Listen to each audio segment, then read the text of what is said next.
تبارك وتعالى. اتفضل.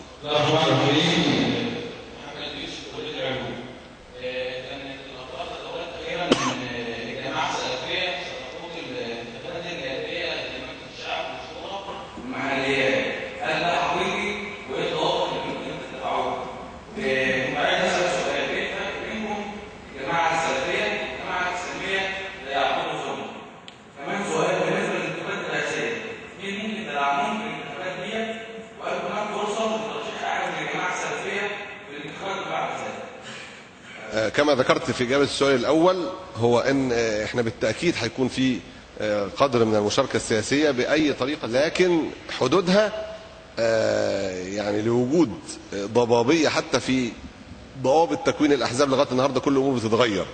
هل ستكون الانتخابات كما هي بالقائمة يعني انتخابات فردية ولا بالقائمة النسبية؟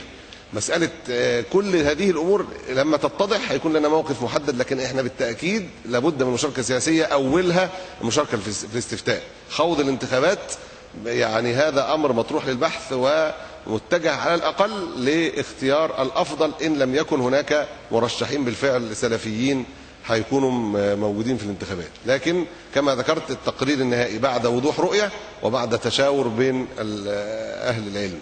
النقطة الثانية اللي ذكرتها وهي ان الفرق بين الجماعة الإسلامية وبين الجماعة السلفية او الدعوة السلفية. احنا بنقول احنا دعوة في الحقيقة لشمول احنا عايزين نشمل قطاعات المجتمع المختلفة معانا.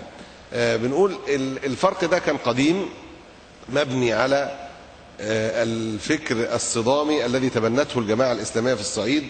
الإخوة الأفاضل عبود الزمر وطارق الزمر وناجح إبراهيم وكرم زهدي كانوا في هذا الوقت في الثمانينات اختاروا طبعا أحداث قتل السادات، اختاروا الصدام المسلح مع الدولة، ونحن رأينا أن هذا جر مفاسد هائلة على المجتمع كله وعلى بلادنا وعلى الدعوة الإسلامية. وبالفعل قد حصل.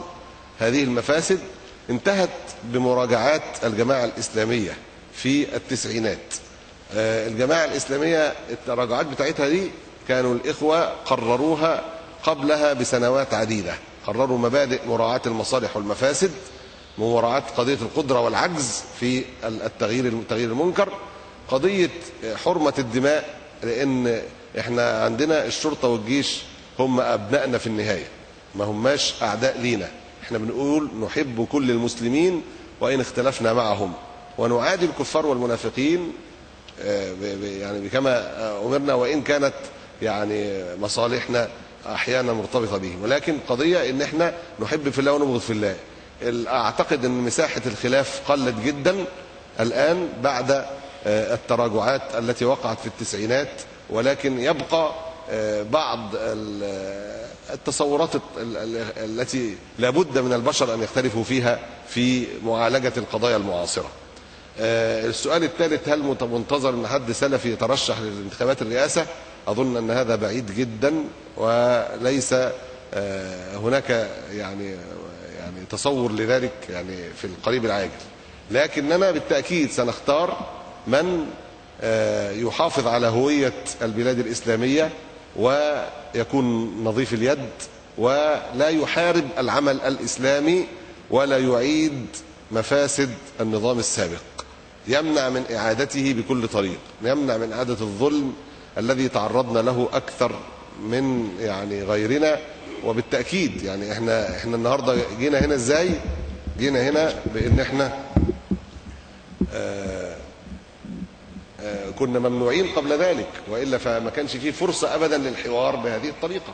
فإحنا بنقول كل من يدعم قضايا يعني العمل يعني المحافظة على هوية مصر الإسلامية، محافظة على منع الظلم ومنع الفساد، إصلاح نظام التعليم حتى يخرج لنا الطاقات الحقيقة. احنا عندنا طاقات كبيرة جدا هائلة جدا تنطلق في الخارج دائما.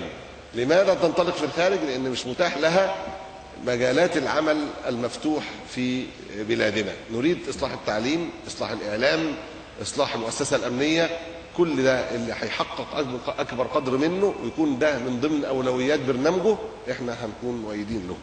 وأنا أستأذنكم لأجل المواعيد الأخرى. جزاكم الله خيرا.